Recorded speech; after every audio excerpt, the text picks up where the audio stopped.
sermon. I think you do it a little bit longer. 12 minutes. Maybe African people can listen better than European people, because it's been analyzed that people can only listen 12 minutes. European people. We are not used to listen anymore. Maybe you are still used to in our listen. times at school. Yeah. We were taught that it's 15 minutes or sermon. But nowadays it's longer. It's not, but maybe it's more alive. That's possible. It's more alive. That's possible. I don't know. But anyway, I have to talk about a lot of things, and so I need my time, but not too long.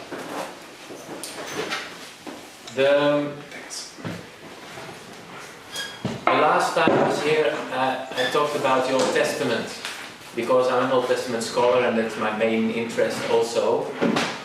And I've chosen this evening a topic which also is Old Testament, but not only Old Testament. It also speaks about the glory of God and things you can bring into your churches maybe. We'll see at the end if you can say, okay, yeah, this is something we can use or not.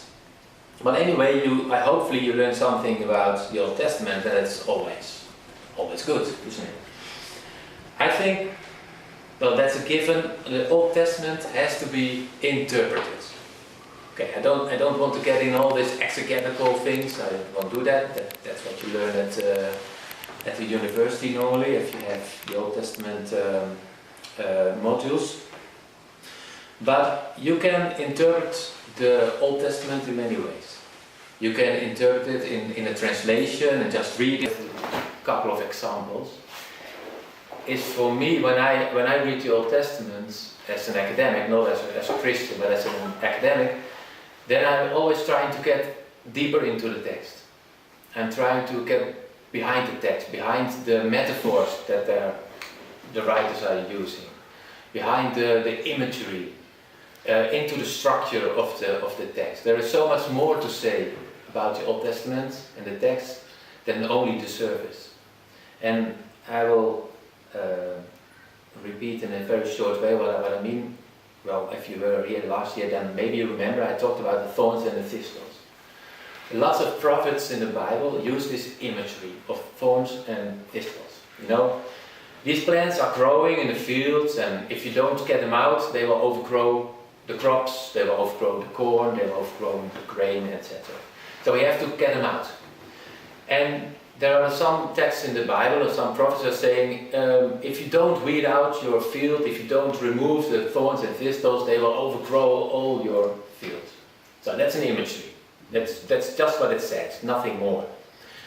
And then you can say, okay, this is a farm imagery, and that's it.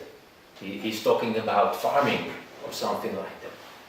But actually what he's talking about is something else. That's metaphorical meaning. He's talking about your life. What the prophet actually is saying when he says you have to get the thorns and thistles out of your land, because otherwise everything will be overgrown and you won't have a harvest, and then you won't have nothing to eat, and then you will die. Okay? That's actually what he's saying about your life. You have to get rid of your sins. You have to get rid of injustice. You have to do the laws of God, what is written in the Bible. And that's what the prophets are saying. If you don't do that, if you do injustice, and if you do sin, and if you don't follow the rules of God, then you actually don't maintain your own field or your own life. And then your life will be overgrown with thorns and thistles, and you will die. So I can say a lot more about it, but I did it last year. So. What he's actually saying is, he's using this image of farming to say something else. And what we need to do as a reader of this text is to understand this imagery, to understand these metaphors. What does it mean?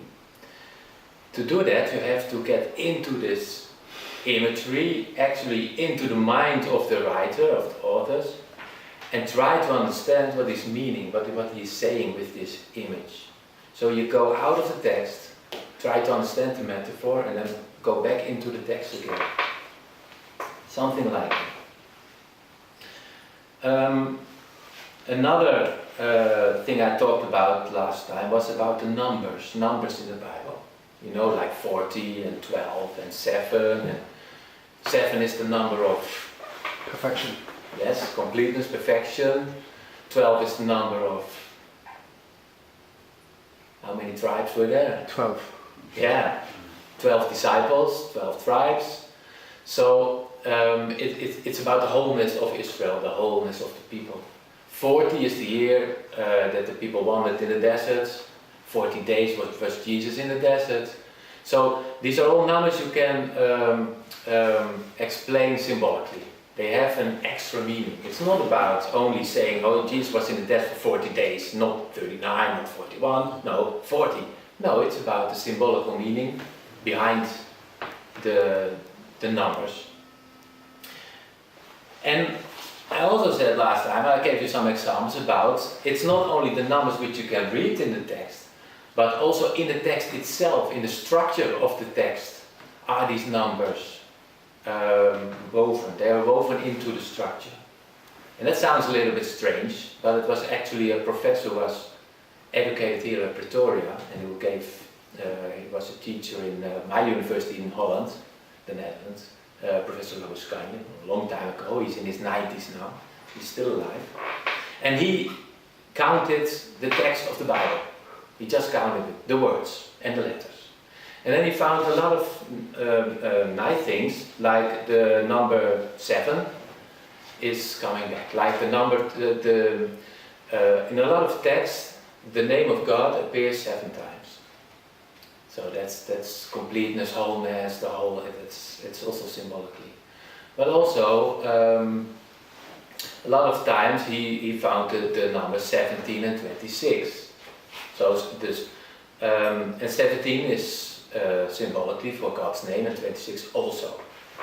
I won't get into the details, but I only want to say with this repeating of last year is that it's necessary for us, if we truly want to understand the Old Testament, to get deeper into the structure of the text and get deeper into the meaning of the text.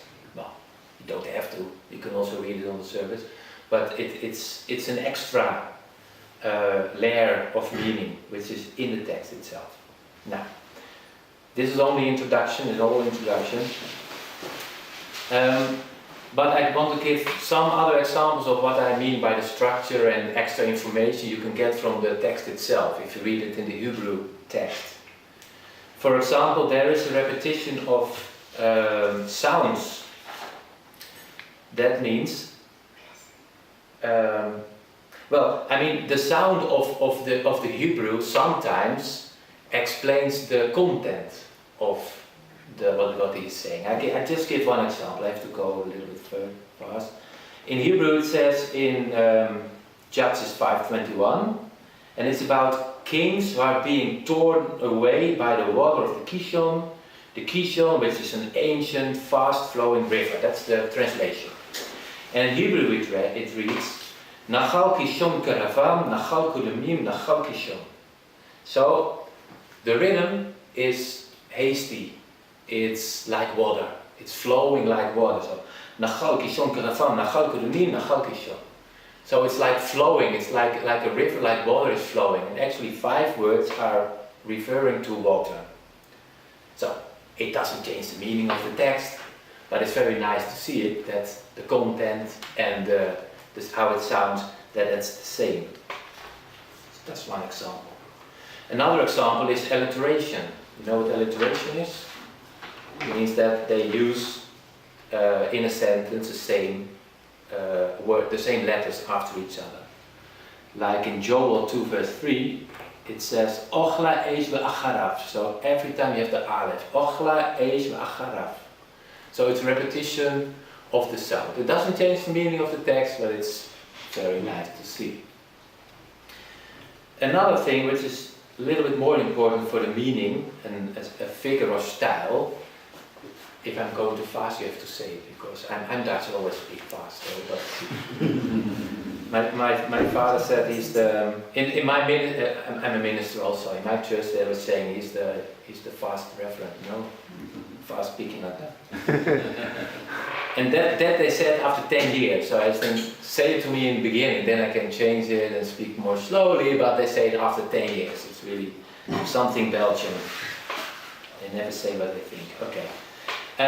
Acrostichon is a style figure, which means that every sentence starts with the following letter of the alphabet. So the first sentence begins with an Aleph, which is the first letter of the Hebrew alphabet.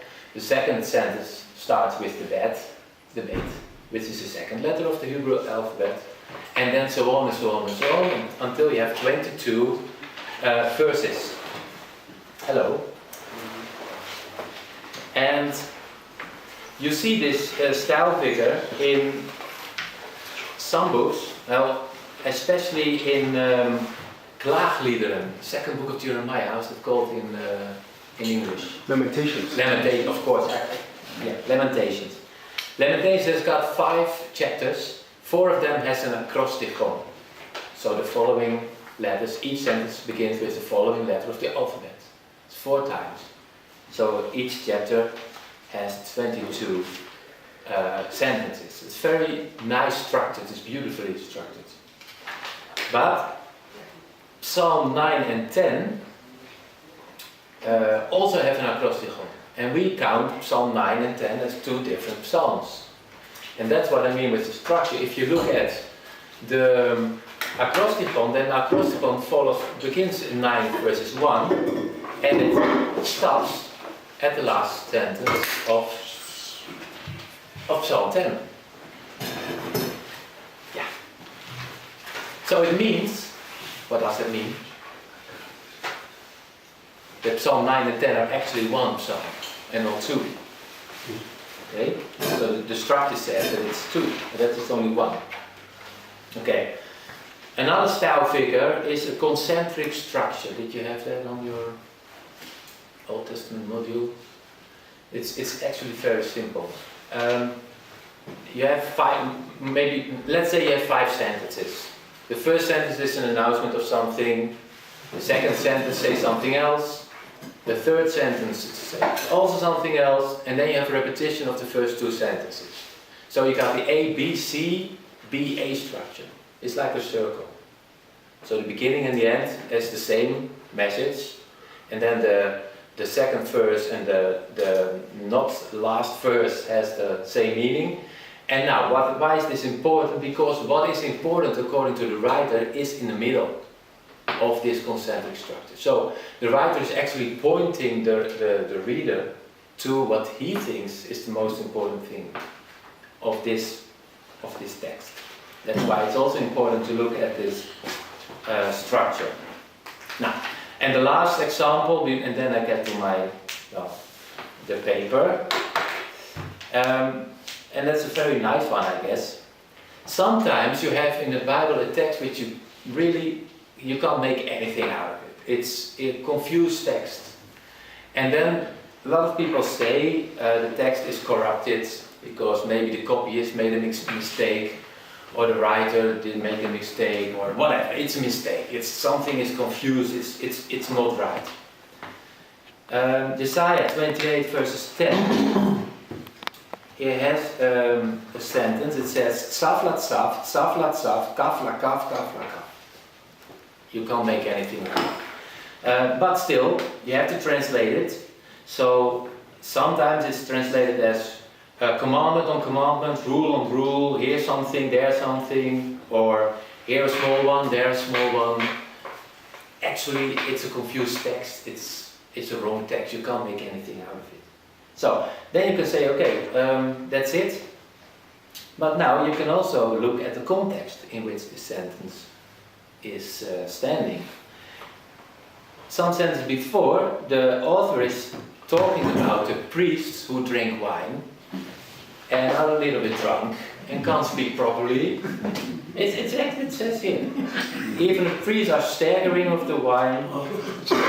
They are confused by the wine. They make them see visions and they do all kinds of strange sayings. And then you get this message. Tzaf la tzaf, tzaf la tzaf, kaf la kaf, kaf la kaf. So you can actually say that's how they speak. These confused, drunken priests speak indeed confused language. So the writer was not mistaken, it was intentionally written as a confused text. Okay. So I think that those are funny things. Can I ask a question? Yes, of course. Before you enter into, when you talk about that calf, not calf, whatever. Yeah. And we are reflecting here about maybe priests who are drunk. You know, there is this thing called tongues. And in many Pentecostal churches here in South Africa, you know, somebody will be like preaching, and while preaching, then start to say this kind of word. How do we make out of this? How do we interpret that? Isn't that's the talk of the Holy Spirit, isn't it? Yeah, the Holy Tongue. It's for them. It's a proof that they are in the Spirit. No? They prove that they're in the Spirit. The Spirit has taken them over. The Holy Spirit. It's a proof for that. It's in the New Testament. So speaking in tongues. Because I wanted to relate it to what Isaiah 28 tells is saying about precept upon precept, line upon line, here little and there little. I was saying these are some of the confusing texts that we find in the Bible. Hence, I wanted to relate it with the whole issue of speaking in tongues. No, it is no.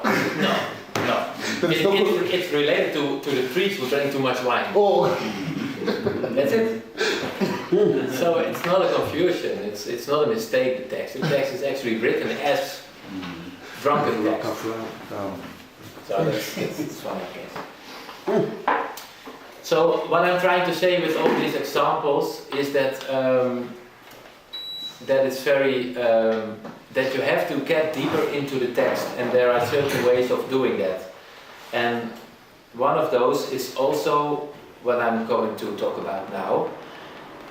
Is about imagery, like thorns and thistles, but this is another example of this imagery. And we found it in 1 Samuel 6 verse 13. So, now, first say what it is. It's harvesting grain. Just harvesting grain. So, you know what a harvest is? It's not bleeding. You know what a harvest is getting the crops off the field. And it's just a sentence, it's just a remark in the story of the Ark, the Holy Ark. You know the Holy Ark? Yeah. The Ark of the Covenant. And it's just a remark, something which doesn't seem too interesting. Because I looked it up in a lot of commentators and no one is mentioning it. It's just a remark. It's not too important to talk about, but I wrote an article about it, so for me it was important enough. But let's start at the beginning. What is the Ark of the Covenant? Everyone knows the Ark of the Covenant? It's what Moses has been built, or what is ordered to build. And it actually presents the presence of the Lord. It's, maybe you can compare it with the Holy Temple in Jerusalem, which of course is not there anymore, but there you have the presence of the Lord, of Adonai. And it was built in a desert, and they say the staff of Aaron was in it. Yeah, you know the staff there, which was blooming, and all the other staff were not, so that was a miracle. Inside was also the 10 Commandments, yes, and also probably an urn of manna. Yeah. So that was all combined, associated with the Ark. Now, this great Ark, this presence of God, which the Israelites would say, okay, we don't have idols because, you know, the golden calf, what happened with that. So the people of Israel were not allowed to have idols, to have statues of their gods, of course not. But they have a box. And for them, that box presented, as I said, the presence of the Lord. It's very important to realize that was the presence of God for them. Now, what happened was, well, maybe you know the story, maybe you don't, but I will tell it anyway. What happened was the Israelites fought a war with the Philistines. They did it a couple of times, and in 1 Samuel 4, I think, they talk about this war again, and then the Israelites lost a lot of men, and they lost this battle. And they went home, and then they thought, maybe we know there is a box, there's an ark, and it's standing there in the holy shrine of Shiloh. Let's get him out, get the presence of the Lord, get the power of God, which is associated with the Ark of the Covenant, and then bring it into the battlefield, and then we will win, because God is with us. And you know what happened? The ark was stolen by the Philistines, and a lot of people were killed again. They lost the battle, and they lost the ark. Can you imagine what that meant in those days, to lose the ark? I mean, the presence of God, the power of God was all concentrated, symbolically or actually realistically, in this thing, this object. And now it's lost. So they lost the battle, and they even lost, well, I think that they would say, we lost God. He's out, he's away. So, but now the funny thing is, the Philistines thought, now we have their God. Because when two forces were fighting, when two armies were fighting in those days, they believed that their gods were fighting with them. Invisibly, of course, but they were in front of the armies, and they were fighting the holy wars with them. The gods were actually fighting. And if one army defeats the other, then their god defeats the god of this other army. So the Philistines thought, we have defeated Israelites, but also we have their God. So what did they do with this ark? They placed it in their own temple, in front of their statue, the god Dagon. And that was it, they thought. Then what happened? No. Beautiful story. Yeah. The statue fell down on his face. It's a very disgracing. Well, actually not disgracing. It's a admiration. You know, when you kneel, it's kneeling down. It's bowing. Yeah, it's bowing. The Philistines came in the temple, saw this, and then, maybe, I don't know what they said, because the Bible doesn't say anything about it, but maybe the wind blew it over or something, so they put the statue back, put it back on its place, and the next day, you know it also, he fell again, but now it was broken. So the head was broken off, and the hands were on the how do you call it, by the door, the thing on the ground where the door is, in the door opening. So that was not all. So their God fell down for the presence of the God. And now what also happened was there broke a pestilence out.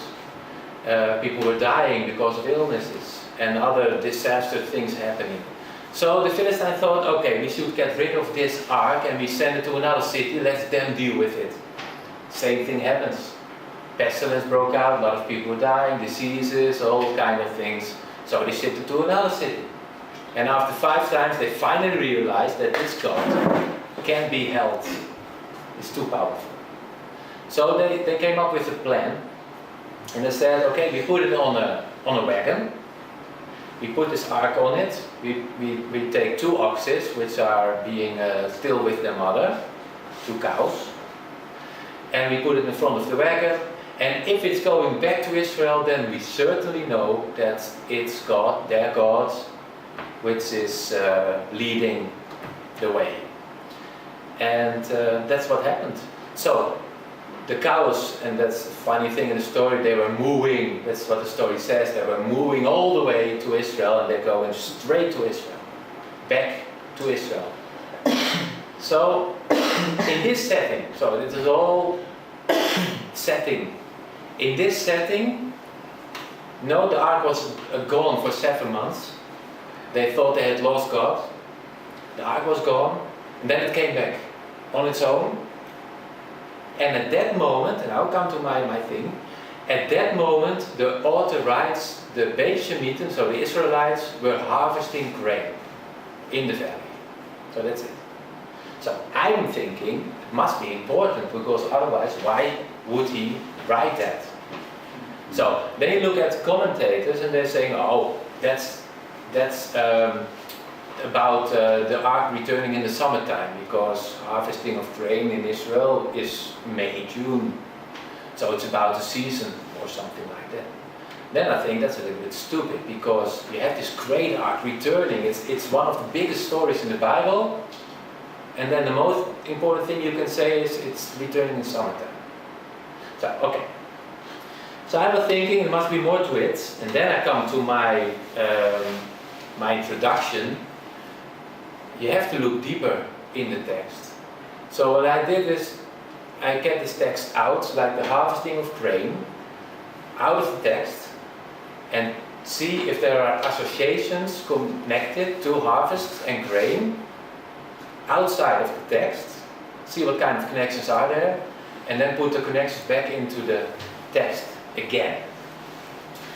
So I will briefly go over this association, because I found some associations. What I mean with associations is the writer wrote this text, or the text came into existence, whatever, but there was someone who wrote this text. And what was he thinking when he wrote this text? What was his imagery, his associations about grain, about harvest? That's what I'm interested in. And those don't have to be the same associations as we have. Because if I say water, I said it last year also, but it's a very good example. If I say water to you, you have all kinds of associations. And if you call a relative in Cape Town and you say water to him or to her, then he or she has got other kind of associations, because it's much drier over there. When I arrived yesterday morning, it was raining and I didn't like it. But I guess you liked it, because you need the rain. But I'm coming out of the rain, so I like it. When I come to Africa, I want to see sun, you know? So, doesn't matter. But you have all these kind of associations, and of course it's very difficult to get into the mind of someone who lived 1500 years ago. But I still try to do it, because for me it's an interesting thing to do. Okay. So the first associations is the grain and the god Dagon. You know, or maybe you don't know, the word for grain in Hebrew is Dagon. And the god's name is Dagon. It's got the same letters, because you know in Hebrew you only have the not the vowels, but the other things. You know? You write with vowels and with consonants. Thank you very much. Yes, that's something I forget a word. And so you only write with consonants, so it's got the same consonants. So there is a connection between grain and this Dagon. And Dagon actually was a Mesopotamian grain god. Mm-hmm. But he was also a Philistine fish god. So there's a lot of imagery around this. But actually there is a connection, that's undeniable. And maybe the Hebrew word for grain comes from this god, because it was a grain god, and then you take his name and it comes into your own language. Maybe, we don't know, but there is some kind of connection. I will come later to what that means for our text. Second association is harvest has got actually two meanings in the Bible. Harvest means the blessing of God, because you harvest food and that means life. But it's also being used by prophets to say, to speak about other tribes or other people, about your time will come. God will harvest you, but not in a good way. He will cut you down, like you cut grain or corn. And even Hosea talks about Judah. He said, oh, also for Judah there is a harvest. God has a harvest for you, but not in a nice way. They were in front of the Jordan River. And the priest stepped inside the river with the ark on the shoulders. And what happened then? Yeah, it dried up. Yeah. So at the moment they were standing in the middle of the river, it dried up. So it has, and I didn't get into that, but it has got a lot of associations also, this story, with the entering of the people. The people entering the promised land, the Ark of Covenant entering the promised land. It's the same movement. And it's got a lot of associations also. It's another article. And at the moment that they entered the land, the people walked through the dry river into the promised land, saw the ark, entered, and the first thing which is said in Joshua somewhere, it's that they ate what the land provided. Yeah. And what did they eat? What did they eat? Sorry. That's yeah. And they ate grain. They made bread of the grain. So they entered the land. First thing to do, the manna stopped because it wasn't necessary anymore. They entered the promised land. The promised land was a God-given blessing. And God said, now you can eat from the land and you eat your own grain and your own bread. I don't think that's a coincidence. And to make it even further, it says that at the moment that Joshua is talking about that the priest entering the Jordan River and it flowed and all the water was away, then it also says the water which was flowing abundantly during harvest time. It says literally. Okay, there's another association, I believe it. And then I will try to come to the conclusion. So what I did now is going out of the text, looking for associations. And now I take these associations and get it back into the text again. So we have this image of this Israelites harvesting grain at the moment that the great ark returns. And we know that harvest and grain, harvest, it's all about the blessing of the Lord. Because without the blessing of the Lord there is no rain. Without the blessing nothing will grow. You can look it up in the Bible. A lot of times they're talking about this farming imagery, using it to talk about the blessing of God. Because people, I don't think you have to explain it, we all need food. And if you have a struggle for life and you don't have too much to eat, and it's very difficult to get foods, then you realize the value of food. You realize that if the harvest will fail, that you will probably die. It's as easy as this. You can't go to a supermarket or to a store or like in Europe, just buy it on the internet, for example. No, it's not possible, because if there is no food, you will starve to death. So, food and blessing of God is very close to one another. Okay. If the ark is returning, there are some things we can conclude. The first thing is, the people thought that God has disappeared, that He was gone, His presence was gone, that the ark was gone, and they thought it was His power, because that's why they brought Him into the battle. They thought we can control this power and we can put it into battle, and now the power is gone. So you can also conclude God is not being controlled by human beings.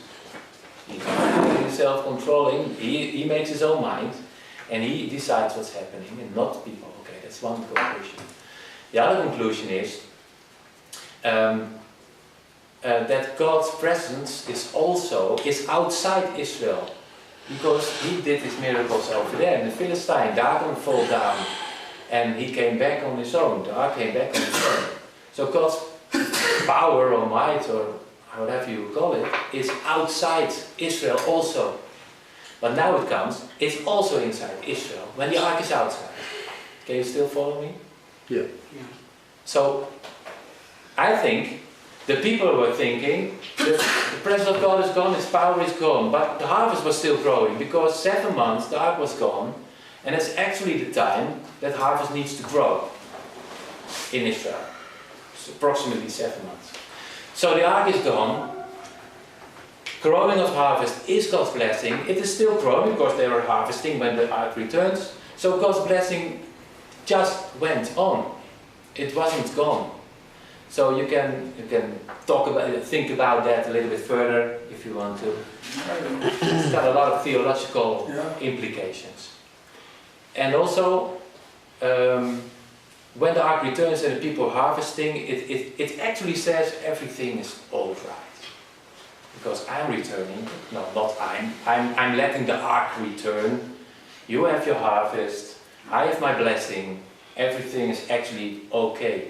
The Israelites did something wrong by taking the ark out into the battle, but I've forgiven them, it's all right. I think that's behind this story.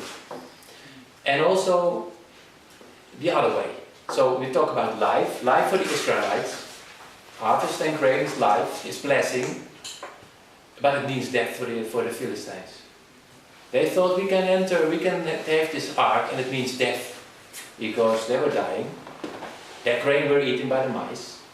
There is pestilence. And then God decides, okay, now I come back. So, death for them, life for the Israelites. And it's actually God who decides what He blesses or not. I think this sums this up quite nicely. Let's see if I have something more to say. No. Yeah, something like that. I can talk a lot more, but then it's only details. So, yeah, I can sum it up. Harvest is life. Power of God is inside and outside Israel. He blesses the people. God makes His own choices. He's not being controlled. And He is the master of life. And that's it. Thank you. Colleagues, I'm going to on this matter, harvest and grain, the Ark of the Covenant, life and death, life for others and death for others and death for others and life for others. But I want to start this conversation, especially with this whole issue of the Ark of the Covenant. I'm of the opinion, or even I'm not an Old or New Testament scholar, but I think I'm of the opinion that wasn't it God who commanded Israel to come up with this whole concept of the Ark of the Covenant? Because in the tabernacle, that's where, like when they were journeying, that's where this Ark was kept, like the presence of God all the time. Mm-hmm. But then when you go to your conclusion, we see the ark is not there, but the blessings still continue. But in the past, we always have something like the absence of God. It means doom to Israel. Like how do you relate? How do you connect? Yeah. First of all, the ark was indeed commanded to be built in Exodus. There's a text, you have to build it like this, you have this measurement, and you have to build a tabernacle and everything. It's all explained. I think what this story wants to tell us, and it's very important, is that the Israelites... Okay, look, you have this Ark of the Covenant. It's a very important object. And it's got a lot of connections with the presence of God, symbolically or not symbolically. And it's connected with God in lots of ways. But now, you can refer to the golden calf history also. God says, when Moses came off the mountain and saw that they were worshipping a golden calf, you know what Moses did? He burned the golden calf because people were not allowed to worship an idol.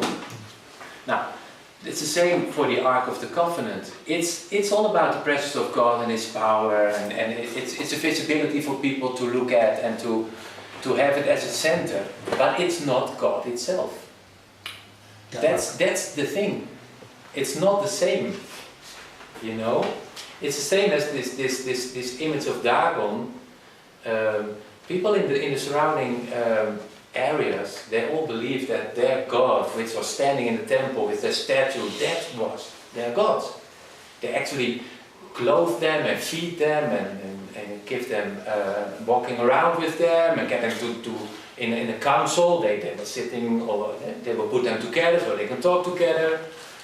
They thought that was the same as God. Their God, Baal or whatever, Dagon. You see the statue, you see the God.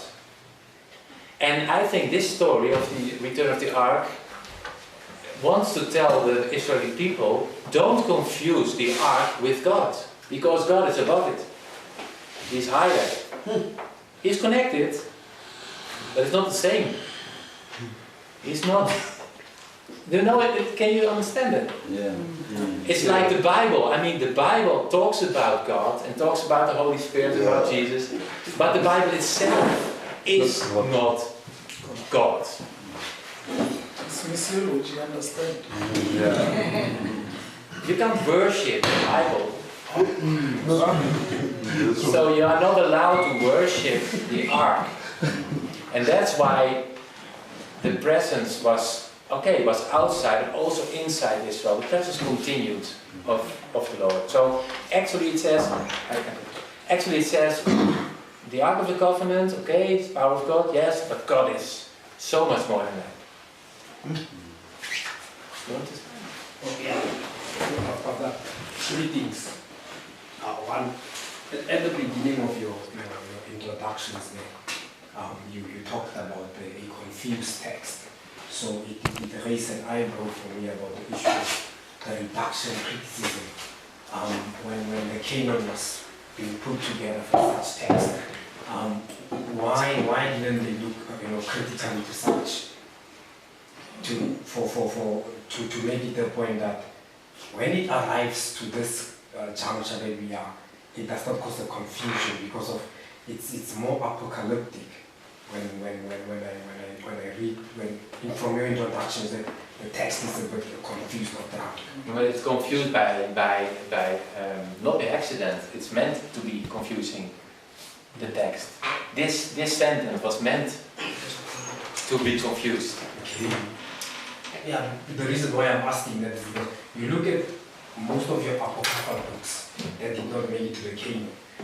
There was a fear that it will cause a lot of confusion for people by then who would read the text. So now it's like you're saying there. So will it be fruitful for one to challenge it, just to take it up or to bring it sober? Maybe, but I think when those people redacted or wrote the text, they understood it. We have trouble reading it. It's not their problem. Okay. They wrote for their public, for their people. They wrote the stories as they wanted to tell them. And if you write a story now for your congregation, or you make a sermon or whatever, then you try to make it that way that people understand you. But maybe in 100 years of time, when someone is reading your message or your sermon, they don't understand it anymore. But you can't think of that. You write it for the people now. Okay. That's what the writers of the Bible also did. Illustrating something to people. Yeah. But if you are using like politics now in your sermon, and you talk about some politicians everybody knows now, and something happens with this politician, and you say something like something of this story of this politician, and you only use this one thing. Because I say something stupid. He bumped his head into a tree or something like that. Something stupid. And you only say in your sermon like, you know about the tree. Then everyone knows what you're talking about. Because everyone knows a story about a politician who was stupid enough to bump into a tree because he was drunk. I said something stupid. But butternut. But When you talk about butternut, we know that is yeah, no, well, that's what I mean. But if you read your story like 20 years from now, no one understands it anymore. And that's the same in the Bible. You have another question? No, I'm going up. People must just give me chance. Excuse me, Tsako, can you stand up for the benefit of the camera? Oh, no, back at the issue of the narrative of the ark. You in your paper you talk about you give us its traveling. Now, my question is, what happened to the ark? You know, and also because when I read it from biblical archaeology, I found that in Ethiopia they claim that the ark ended up with them, and then also the Shebans, they claim that the ark ended up in Sheba because of when you look at the narrative between Makeda and Solomon, when they were having a relationship after Makeda had a child, and then she went back to Sheba, and then Solomon made the promise that I will send some priests with you and the ark.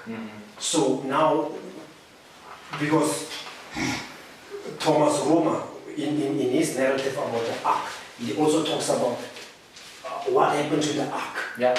And also looking at the ark did not reach Jerusalem first before it could be inside Jerusalem. It was somewhere else. So it was rotating. So now finally with Solomon the ark was in the temple, and then Makeda came along, and then the ark went back to Africa. So what happened to the ark? Well, a short answer, nobody knows. You know, the first temple was destroyed. The first temple was destroyed, and after that there's no talking of the ark anymore. So it probably went up, some say that he's being melted and being used for other stuff. No one knows. There are a lot of theories about it.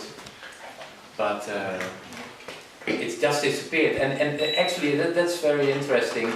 The Bible is not talking about it anymore after Solomon, or after the temple is being destroyed. No one is talking about the ark anymore. Not even like, do you know, in those days we had an ark? No, it's just disappeared. Yeah, because it comes from biblical archaeology. Yeah. That in Africa, Ethiopia, that they claim that the ark ended up there. Well, but if there are no pictures, I don't believe it. If they don't have it on display, then it's just a theory, you know. Alright, no, yes. Maybe what should happen, because of the limited time, I know we have all the time in the world. I will ask my little colleague here, Abrams. I know he is very much fond of Old Testament. He must do a research about on the topic what happened to the ark. Yeah. Why are we not talking about the ark anymore? Yeah, it's an especially interesting like with this background that you are giving us, Solomon, whatever. Then after the destruction of the temple, there is no mention of it. What happened to you? You can have a very wonderful outcome. Yes, I will do that. Lastly, I would want to give just a strong word. You mentioned good thing that we must critically look at the text. Understand the text from its own context before we can just go around with the text. You mentioned the characteristics of the ark. Now here in South Africa, I would say, when there's just it fears me, to say when people play around with words. When someone has passed away, they will use the narrative of the ark and say this person was an ark. Let it return back to where it comes from. It's like now they are comparing a person with the ark. And whereas we have given a nice characteristics of the ark. An ark is an ark. A human being is a human being. Yeah. So all of us must be careful here, especially in our funerals. People will say the ark this, and will be like, of course. So people must be careful. Just looking at the characteristics of the ark. Okay. No, before you come in, no. Before you come in. Am I wrong? No. I think Abrams was just making his heads-up observation about what is happening. As an Old Testament someone, like he said that he must make some men. He need to talk about putting this on the table, especially with what it has been presented. That people are going around, sometimes when you read the text, you don't read behind or critical. You just take it on the surface and try to make it. I think that's what That's what he was just trying to put on the table, but it's a discussion for another day. Is this a good interpretation? Is this a good interpretation? Now, my first question is, what happened with the bones of Jacob when we speak about the ark? Perhaps those preachers are correct when they speak about the body and the ark, but I'm not bad. I have three questions. Have you ever read African scholars or used African scholars in your interpretation? Do you think Africans have influence in the tradition of Israelites, or do you think as Africans we can also practice our African culture as Christians? Because sitting down here, I can hear the similarities when you interpret the scripture, that we and Israelites, we have same cultures, kind of. So don't you think we had so much influence, especially on the very same Acts story? It's an interesting question. It's also a question about your own identity, actually, as a Christian in Southern Africa. And I think this question comes last year also. I mean, that's something you have to figure out for yourself, how to be a Christian in your own context. But of course, it's. I think, to be very honest, I think you have a strange combination. No, not a strange. It's not the right word, but an interesting combination of your Christianity here, because it's grounded in European. You know this. Yeah. In European white Christianity, Christian belief, Christian church building, whatever, into an African context. And you're still, I think the Urcha Church also still is evolving into an own way of being church, or giving hands and feet to being a Christian in this society.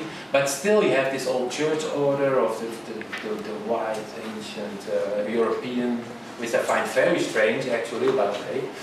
And so it's for me, I don't know, as an outsider, I don't know if I'm right, but for me it's a little bit strange mixture of things. And you also have, of course, your own culture, which has a lot to do with well, some things that Christianity won't talk about because it's too spiritual, something like that, maybe. And also the way of expression, African expression, is different than European. So, I don't know. You have to find your identity as a Christian in your own context. No? Well, yeah. To add on that, it was supposed to be a comment after your presentation. Yeah, no, it was.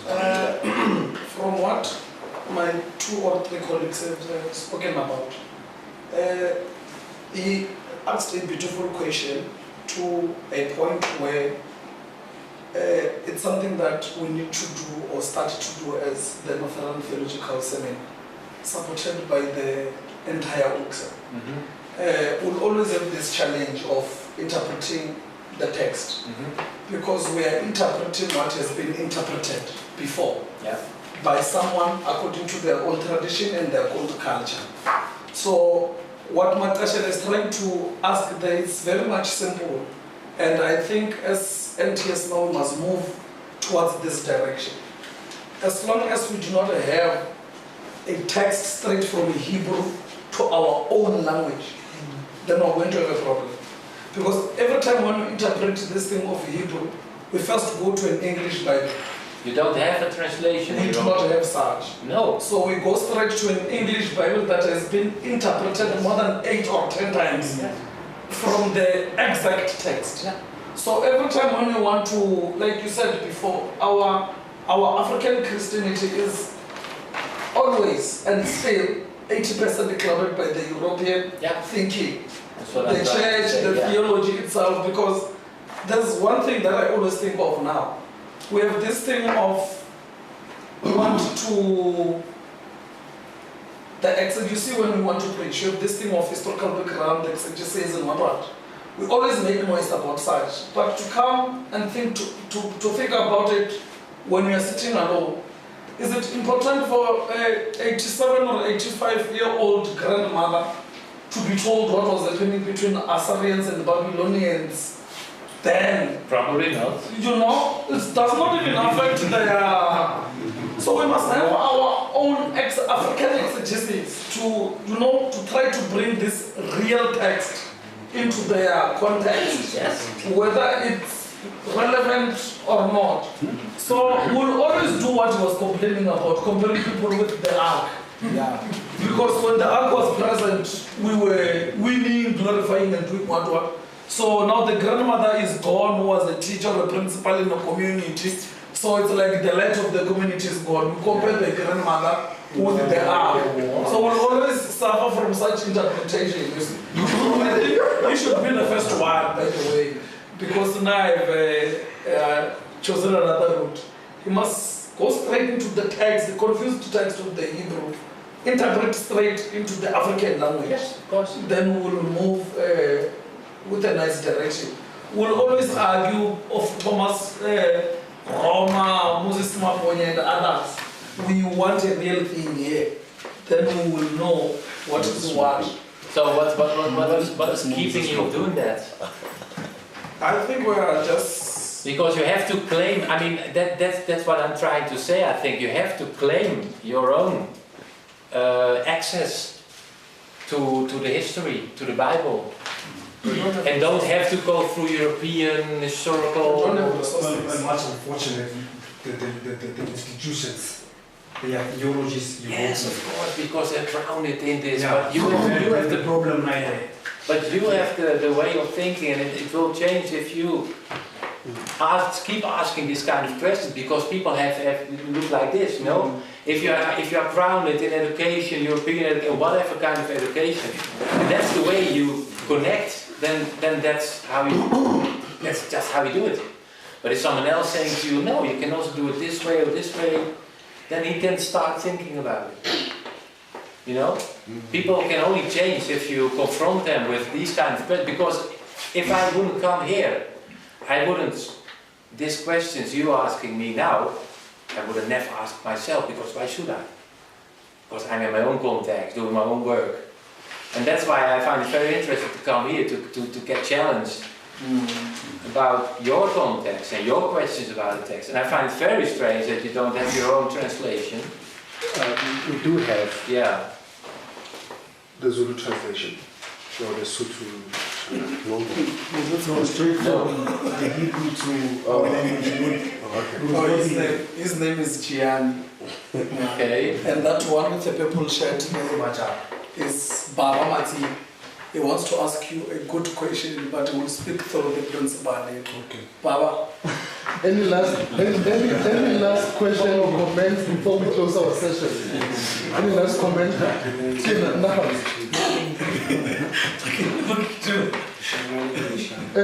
Colleagues, I'm going to ask Knop, after I've said this thing, as part of, he's a member of academic committee of the seminar. An academic committee is basically the committee that is focusing more on in-house courses, coming up with our contact sessions. In fact, we are looking more on the academic side of the seminar. Then I'll be asking him to say a word of thanks. But before he said that, I think I also want to thank you, Dr. Knop, for thinking about us. I know you are here for the conference in Bloemfontein, but you saw it fit that before you go to Bloemfontein, you pass by Pretoria, and also to come and meet NTS. As we have just mentioned, it is for the third time in 3 years. Every time when you come to South Africa, you, without fail, you will come and be part of us. And again, for the presentation that you have made today. I think I'm sitting here with theological students and Muruti, and our church has come up with a decision that our theological students should study until they've acquired masters in theology. Some of them do it in a specialized way, some of them do it in masters, like the church masters. It's basically a ministry masters. But it tells them to become theologians. Because immediately when you have acquired your degree and your honors and you've done your masters, you become a theologian. And as a theologian, we must not be afraid to engage on matters. I think a context like this, we so desperately in need of it at our seminar, whereby a person can come and present the paper, whether you love the paper or you don't love the paper, and we engage on a matter. And from that engagement, somebody can go and come up with something else. Then I just want to make this plea to my fellow colleagues here, the student of Northern Theological Seminar, just to make a plea that we should cultivate this culture, a culture of a robust discussion, not a culture whereby you just criticize for the sake of criticizing, but robust discussion whereby we help one another to understand things theologically. I think even when you go to film, you can't go to a church council or a presbytery or a synod and just argue like a person who has never read a book of Thomas Aquinas, or you didn't do anything about Luther. Even some church members, in their debate, they can say Christian things that you can't even say. But our seminary should be a place where we help each and everyone who come to this seminary to be able to discuss matters theologically. And by so doing, we need a session like this, where somebody just sit here, present the paper, and we talk about it. I know one of our students say our universities, they are teaching theology from a more European point of view. And at times you feel like you are suffocating in university. But the university does not stop a person to voice their voice. Because with a paper that you can write, that is your contribution to scholarship. We are crying today, we are saying we don't have many black people who have wrote articles or books or whatever. Because we fail to read these books and come up with something out of them. We will always blame European theology, European theology. But what are we doing? Then, as part of learning, I know from our counterpart, United Reformed Church is one of the denominations that push their students to have masters. Then it means with your master's paper, you can produce a paper. And we we start writing. And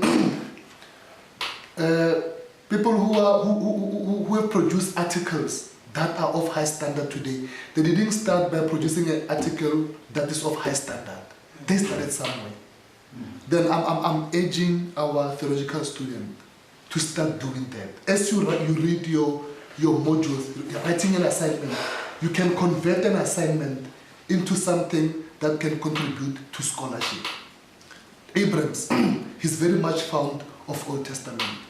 He can do something. He can write something about, he will talk about redundation or whatever, critical analysis, what you call what.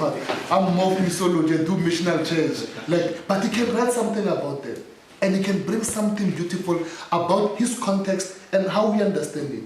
And if somebody comes and said, no, but Abrams 2018 is saying this, I don't agree with him. Yes, he does not agree with you.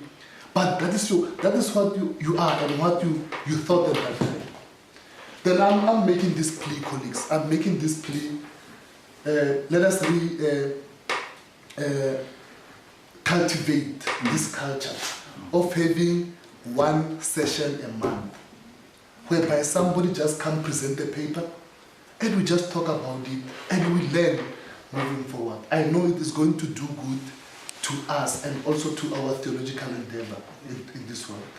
I just wanted to bring this thing to the table as I'm asking my colleague Kela to say a vote of thanks.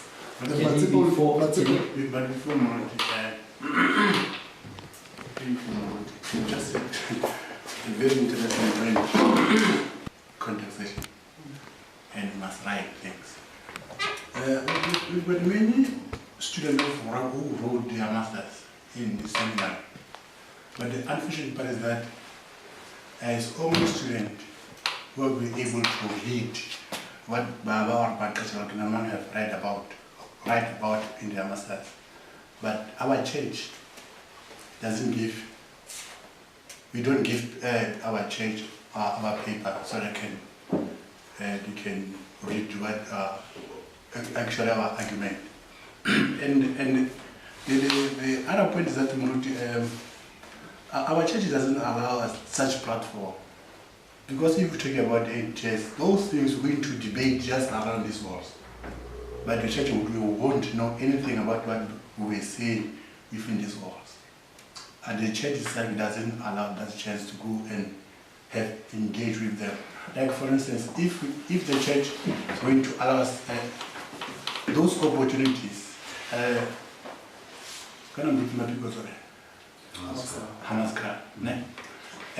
we must have contact session with presbyteries where we're going to engage with them, not only this wall, because the information is going to remain in this hall. People going outside to our church. That's why our church will become so stagnant in terms of getting information. But if the church itself is going to allow the entire space once a month, okay, we want to, Baba want to present this paper, let Hamas Presbytery do something and invite people to come and listen to my paper and engage with that paper, then the church is going to allow enters the space. Thanks. And because if honestly so, we are writing papers at the end of the day, if we become so blunt or frank about whatever we debate my argument, we become afraid to be victimized. But if everyone is there listening to me, and this time boys making caution point, you're going to take it from there. Not only at the school. Thank you. Mocha, Muruti, you wanted to say something? Yeah, I think he's saying what I wanted to say. Oh.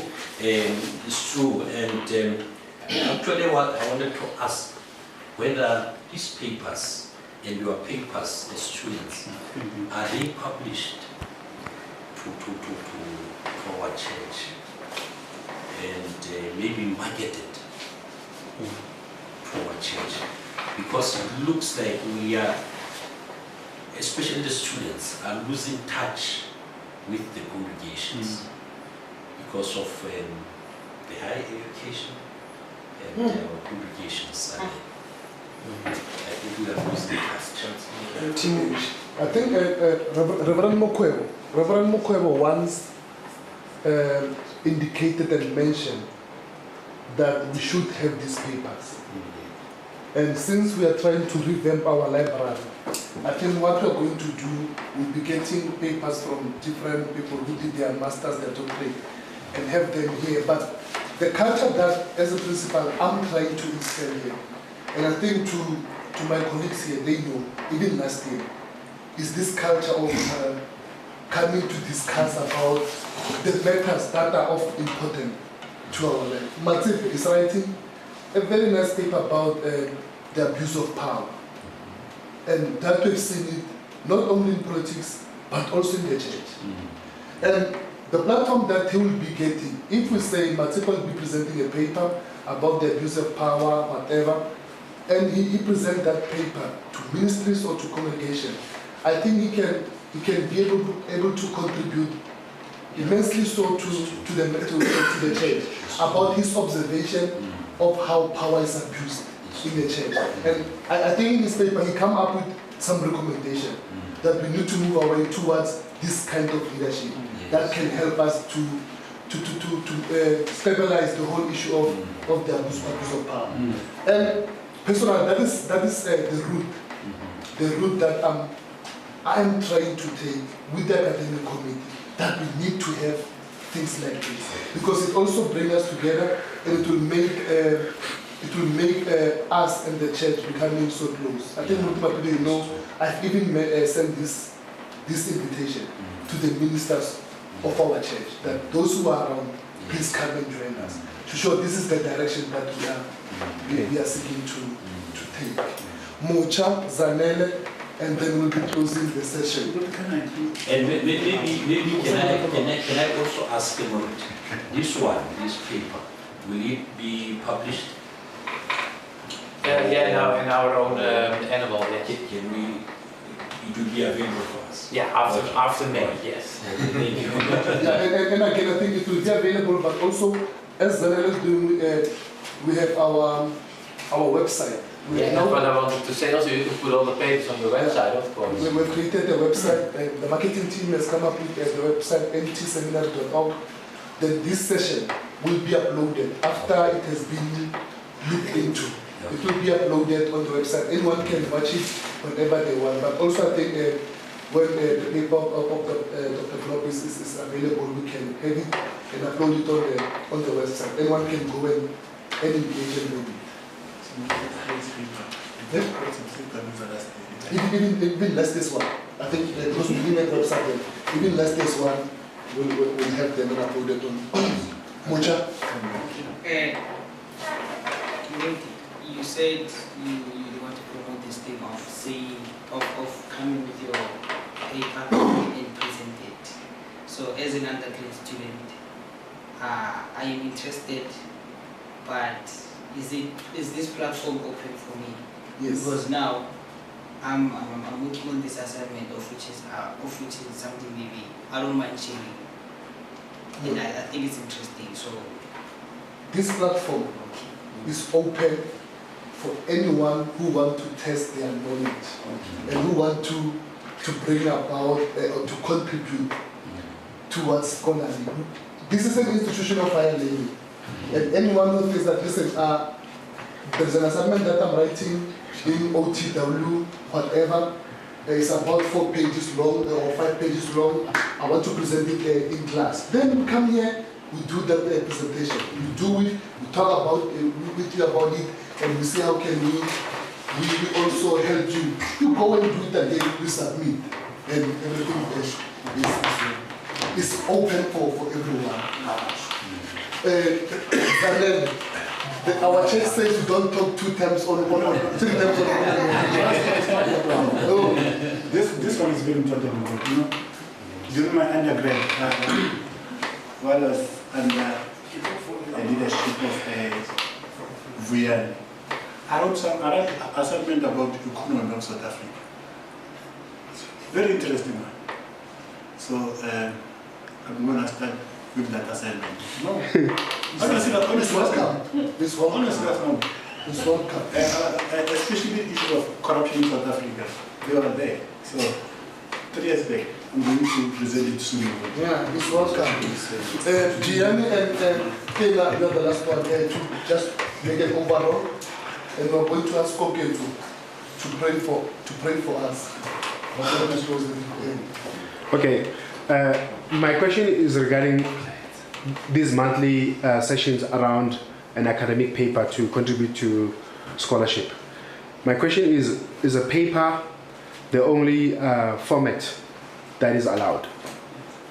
Because some students here, I think they have the power whereby they can host their own YouTube channel where maybe they engage on their channel. So that they're not limited to this session, but they can just film themselves and upload. Because the reason the Americans are so influential is because everything of theirs, they flood through the web, through YouTube.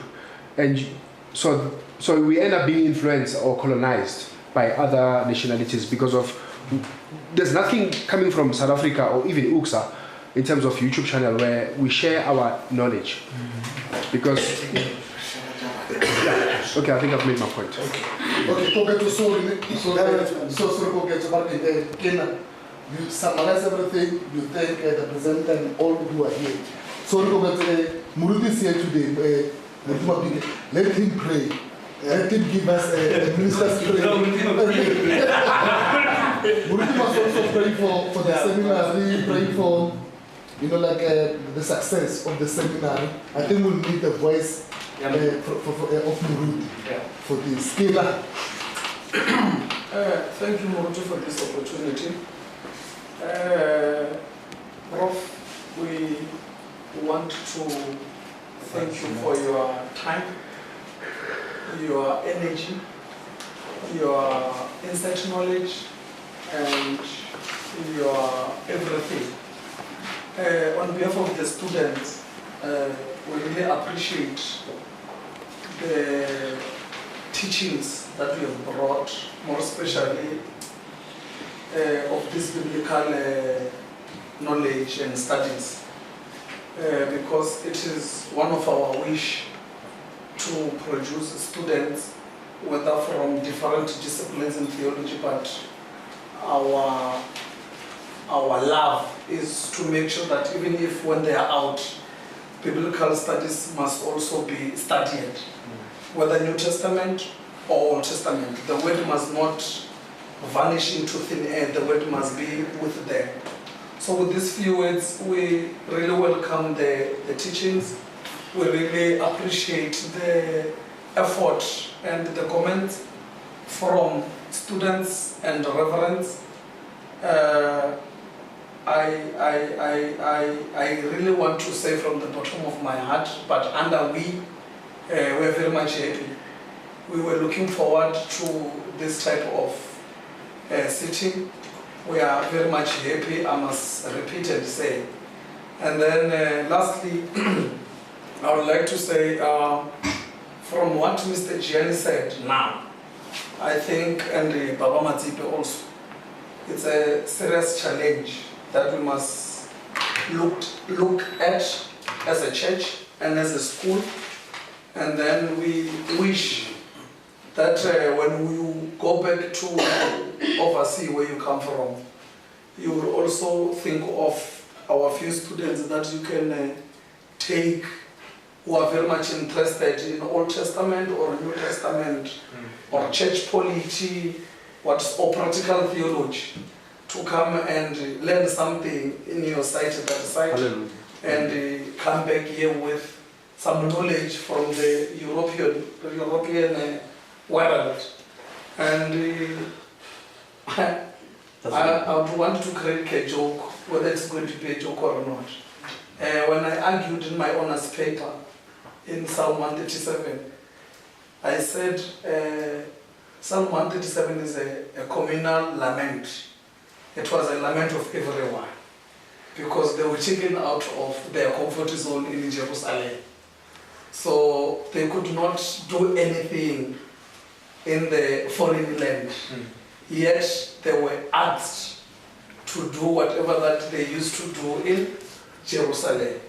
So whenever and whatever that they did, in their hearts and mind, it always said to them, God can only be found where? In Jerusalem. So we are saying to you today, from NTS, God is here in NTS. But it's not only here, only in NTS. It might be foreign to you here in South Africa, but God is also here. With whatever that you will be doing, journeying around, you will be shown a lot of things. South Africa is a beautiful country with its own beautiful things. Just know that it's God everywhere. God is here. With these few words, enjoy your stay. Thank you. Enjoy the conference. I'm coming with the principal in Bloemfontein. Before he speaks, I'm the one who's going to introduce him. So when you see me there, in Bloemfontein, you must tell the one who's sitting next to you, no, I know him, is Kinalman. Thank you so much for your time. Thank you so much for. Thank you. Yeah, in Chivenda we say Rodi Hua. Okay. Thank you. Thank you. One or two verses of a hymn, and we ask the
Thank you so much for having a Father like you.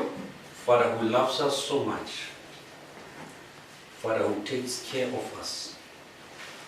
Father who guides us each and every day. We are here, dear Lord, at our school, whereby our ministers are made. We are praying for the school. We are today, dear Lord, so thankful for having our visitor from far away who came to us, who showed love to us. Bless him, bless his family. Be with him each and every day, wherever he is. Ka o leboha Modimo ka tsohle tseo re tsang tsona. Ke lerato le mmakatsa dipelo tsa rona. Tsamaya le rona ha re tla mahaeng a rona. Ba sala mosale le bona wa baballe wa hlokomele. Go kopa ditso le matla la Kriste Morena. Amen. Amen.